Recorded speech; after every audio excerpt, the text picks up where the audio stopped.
Hey guys, it's Angel Lily here. So we all know by now that many songs in K-pop that we all know and love are actually remakes of Western songs. While there are many videos listing the originals and the remakes, but there aren't very many where somebody actually compares and contrasts them. So that is going to be what I'm going to do today. And I know, I could already hear pitchforks coming out. So, at the risk of making this introduction way longer than it needs to be, I'll warn you, if you don't like blunt, honest reviews here, because everyone should know this channel is about honesty, then this video might not be for you. So, I'm not wasting any more time. Let's get started. So, first song I'm gonna review is Hot Summer, because a hot summer's already begun for me. Hot summer, a hot summer. So, which of these two groups did better, FX or the German girl group Monrose? And drumroll please, this is where my disclaimer comes into effect. Neither won. Oh, I can already feel the heat from the comments section already. Okay guys, let me explain myself here if I'm allowed to, because I know everybody's very sensitive these days. I'm just gonna be blunt and say that Hot Summer by either group was just never my favorite song in the world. It was one of those songs that was kind of catchy, and maybe if it came on at a club, it'd be fun to dance to, but it was never a song I would go out of my way to listen to on its own. I don't know, there was just something always missing from it. Like, it wasn't ever that unique, or it didn't stand out. It was just kind of there. Do you know what I mean? It's not that I hate either group, it's just the song just never stood out for me. So neither group wins in this round. But I will say, I'm going to have a field day reviewing the dance and the music videos for each version. Okay, so Monrose's version of the song is way more sultry, mature, while FX are way more like cute and preppy in theirs. But neither video makes sense, because in FX's version, they're not at the beach, they're not doing water sports or summer activities, and they're not even wearing like really summery outfits. They're in pleather. It sure makes Amber's rap in their version make sense. Yeah, it must be burning because I got you sweating in this weather. All the heads be turning. Yeah, it really makes sense. That's how Amber is getting you sweating, because she's making you wear pleather in a hot, humid summer. I may not have ever been to South Korea in the summer, but I can imagine what it's like because I've grown up in Florida and I know hot, humid summers all too well. And also the rest of their video just is hilarious because, as I said, they're not at the beach, they're not jet skiing or anything. They're really dancing in weird spots and dancing in front of a tank especially. And okay, there's, especially by the end, a lot of people dancing along with them in front of the tank, but it's like, what's this tank doing here? It's a random pink tank just plopped right in the middle of the music video. What's it doing? And you see at one point a girl bouncing on top of it, and I remember when I first was watching the video, I was expecting it to start squirting water or something, but it just doesn't do anything, and all that goes off is a fire hydrant, and it's all just lame. It's not even that they get doused in water, and they could have done something much cooler for it. And I'm sorry, I don't hate FX guys, so don't start accusing me. I don't have nothing against the girls themselves, but I'm just gotta say, the dance as well is kind of hilarious. I mean, it makes sense that they're waving their hands, saying like hot summer, but it's the ankle flailing that always was a little weird.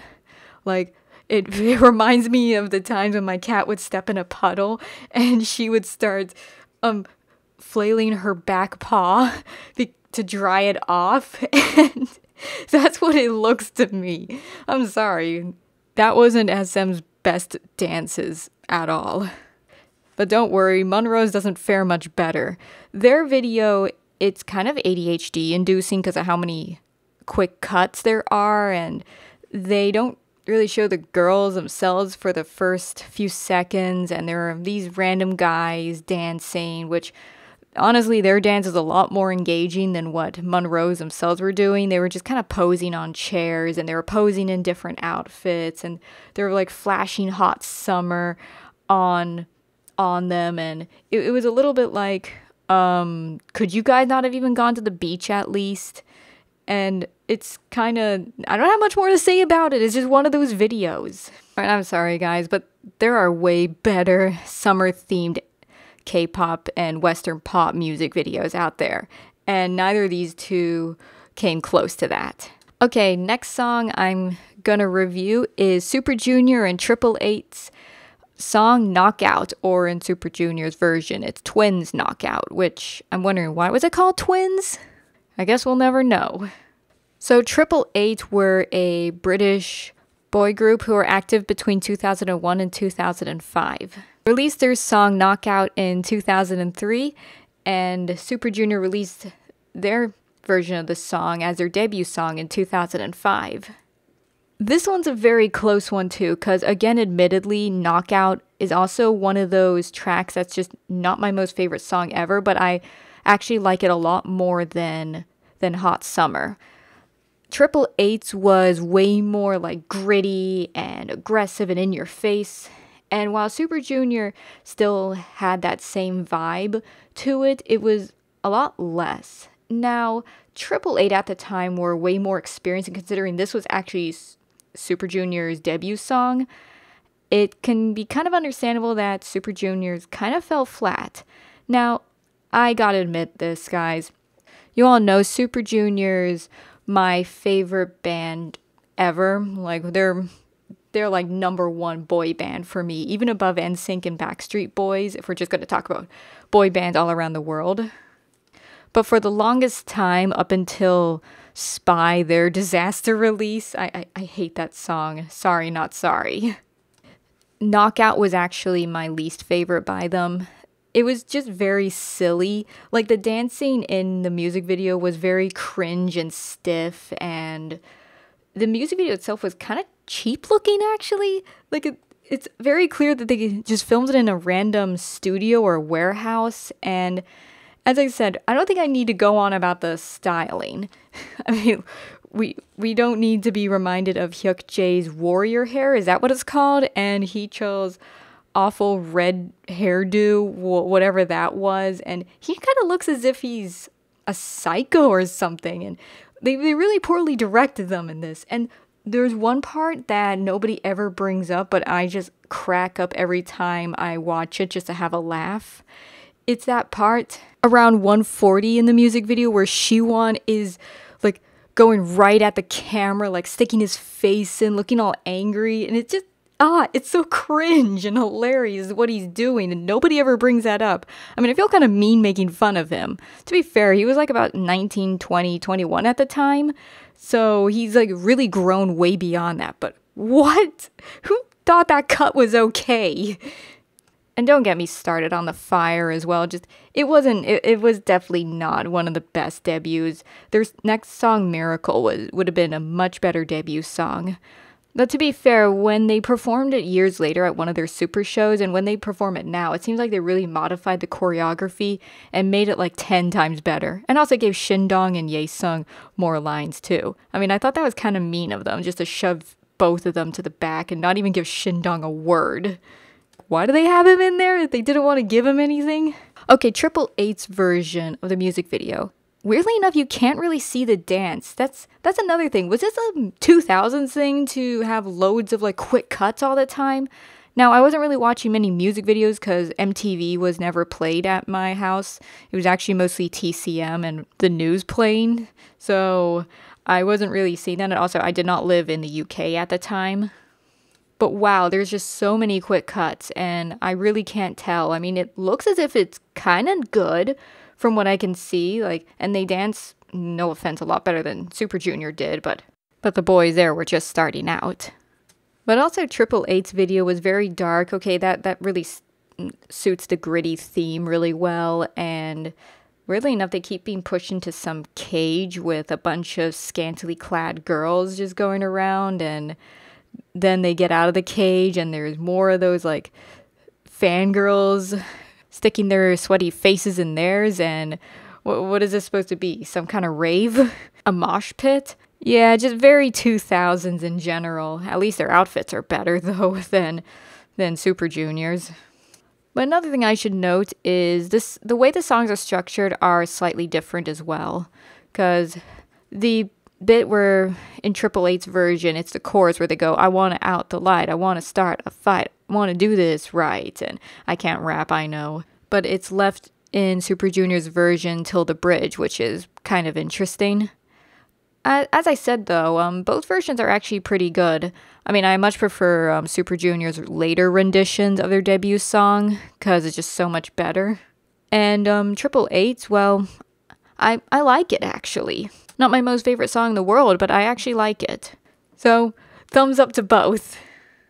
So the next song I'm gonna do is not an SM one, but it's gonna be YG instead this time because, man, SM has so many remake songs. It's ridiculous. And there's a huge debate about that, and I'm not gonna get into it right this second.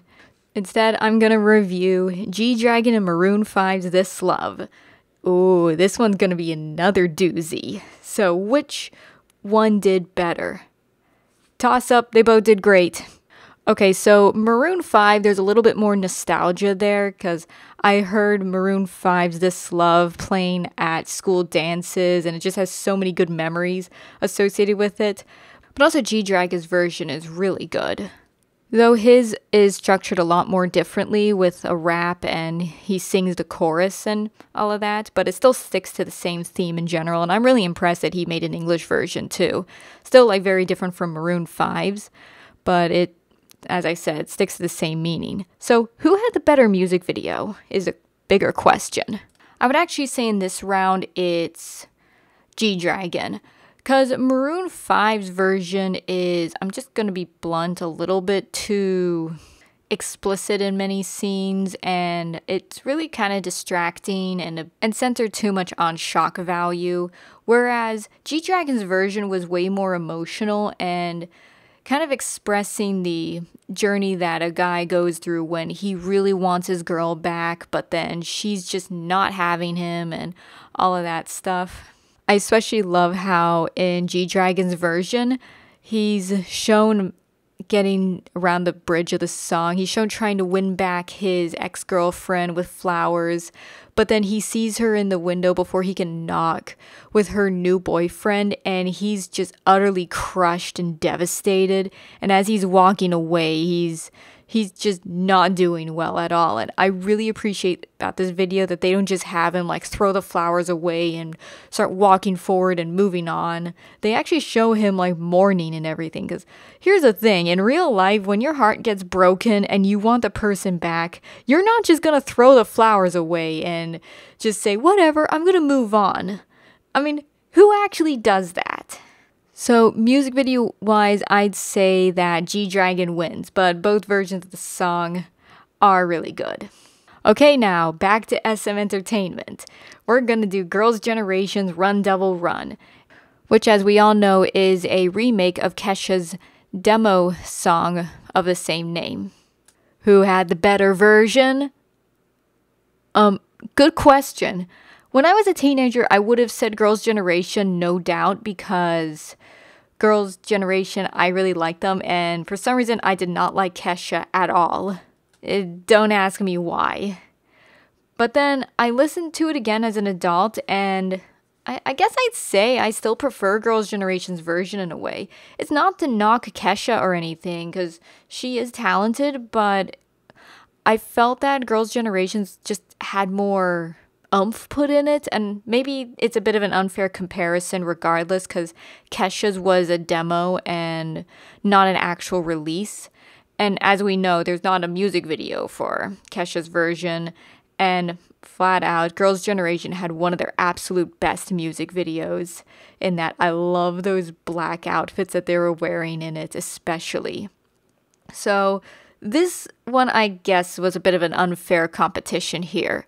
So I'm gonna move on to the next one, which is gonna be the late Jeonhyo's remake of Alejandro Sanz's Y Si Fuera Ella. This one's a far tougher competition here because one, it's because since Jeonhyun passed away quite a few years ago, it kind of makes you feel bad when you're comparing his version of the song to Alejandro's, and it's a kind of sad. But what I can say is both versions are amazing. However, in a way, Jonghyun's is even better because of the pure intensity and emotion that he puts into his voice that is really blows one away. Alejandro's is beautiful as well and very emotional too, but there's an extra intensity in Jonghyun's version. Which, I mean, admittedly, I'm not the biggest expert on Jonghyun's solo discography, since I just never really got a chance to look into it for some reason. I guess because I was in college at the time and never got around to it since. Alejandro Sanz, though, has a lot of absolutely beautiful songs, though, like his song with Mark Anthony, Deja que te bese, and also his song with Shakira and so many others.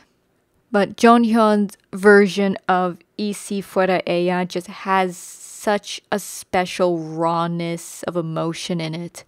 And I think that's what also makes it extra sad, because seeing what happened to him later on, which pray for his soul whenever I can and appreciate the music that he released while he was still on earth with us. So, as I said, both had great versions, but Jonghyun, I think, takes this round. Oh yeah, and I'm not reviewing the music video, mostly because, again, it's a bit of an unfair competition, seeing that I don't think Jonghyun has a official video for his version of the song. So next up, I'm going to be reviewing his old group SHINee's song Juliet, which is a remake of Corbin Blue's song Deal With It. And look, Corbin Blue, I remember him like yesterday. Anybody who is a kid in the 2000s remembers High School Musical. Except I hated High School Musical when I was in school. Yeah, I was too cool for it. But anyway, so who did it better? SHINee in Juliet? Juliet, oh! Or Corbin Blue would Deal With It? Deal With It, oh! Boo, get off the stage. It's probably what you all want to say. Again, you know, they both give such different vibes, and both songs seem to have very different meanings. So it's been years since I've looked up the translation for SHINee's Juliet, but it's a very like Romeo and Juliet themed song where they see a mystery girl, even though I found the music video really boring. Like, what do the boys do? Okay, they're dancing in an oddly lit room as per SM, and there's intercut scenes of them at some weird party wearing these really weird masks, and then some random girl comes in, and they're doing the whole K-pop trope of all members loving the same girl and all of that stuff. And yeah, she gets revealed at the end, but I feel they could have done something more with the video, because, okay, it's not a terrible video, but it's kind of boring. At least like Corbin Blue's video was way better, because there was like interactive dance scenes, and he and the main dancer girl are like doing a dance off with each other, and basically it's all about her being kind of jealous or something, and he's telling her that this is the truth, I'm not cheating on you, deal with it. And yeah, I doubt that song could be made now for some reason, but basically they police everything now, so what can be made anymore? However, I guess if I were to pick, I would say it's a tie. Period. End of story. Okay? Music video wise though, I would say Corbin Blue's video was way better than SHINee's, simply because it was just way more engaging. So there we go. That's the end of that one. Okay, now next song that I'm gonna review is Baby Vox / J-Lo's song Play. Oh yeah, this one's a good one. So J-Lo was actually a lot more directly involved in giving her song to Baby Vox, because apparently she also personally mentored them when they were trying to make a debut in America in the early 2000s. So that was really nice of her.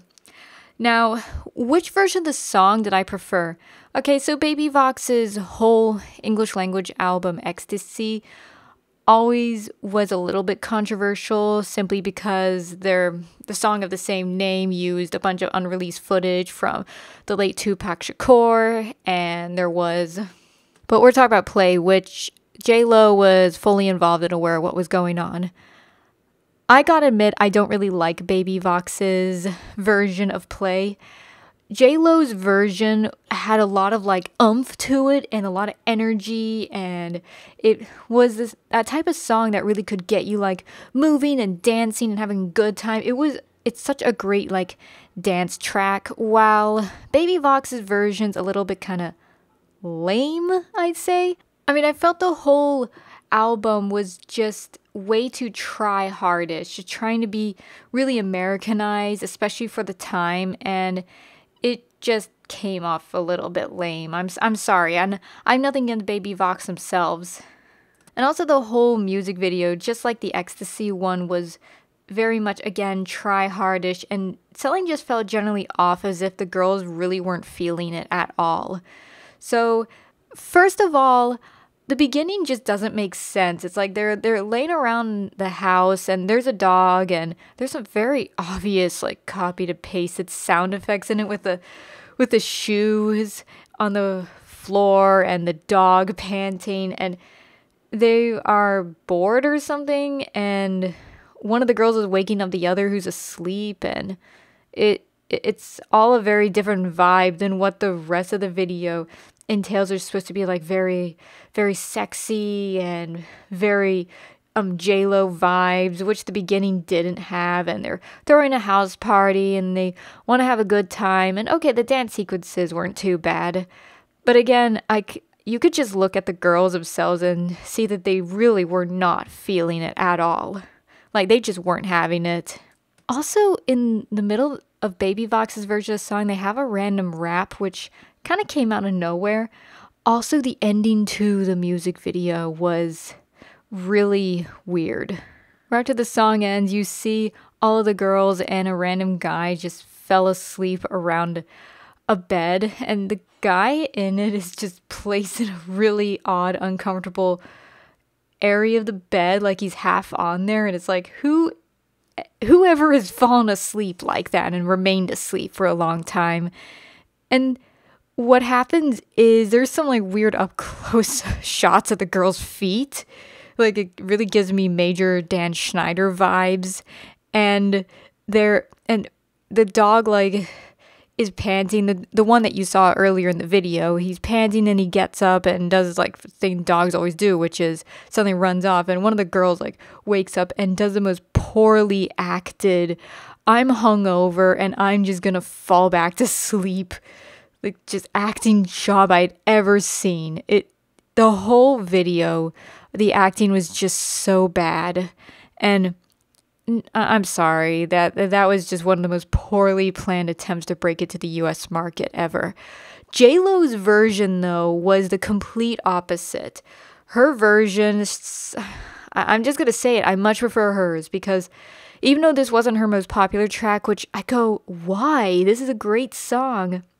The video is really engaging and exciting, and you could see she's really feeling it, and she enjoys like performing it, and there's a lot of Y2K aesthetic in it, which I freaking love. And you see that she's on like what looks like to be a plane, and she's dancing around in all different kinds of scenes, and it's just way more engaging and fun, and the song has a way more energy to it, and it actually does make you want to play the song and play it all night long, because you want to give that energy when you're performing a song like that.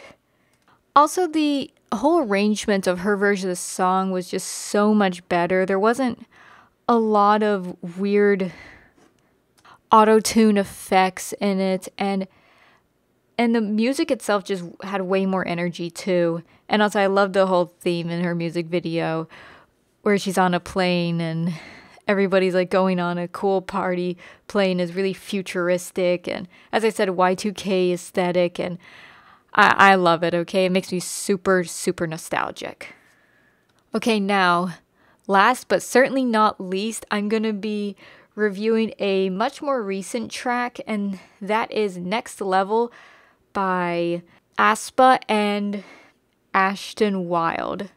I'm on the next level. Okay, so what's my opinion on this song?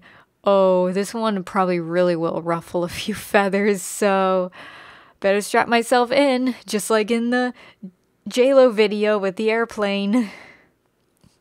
I'm gonna tell you right off the bat, Ashton Wild takes the cake with this one.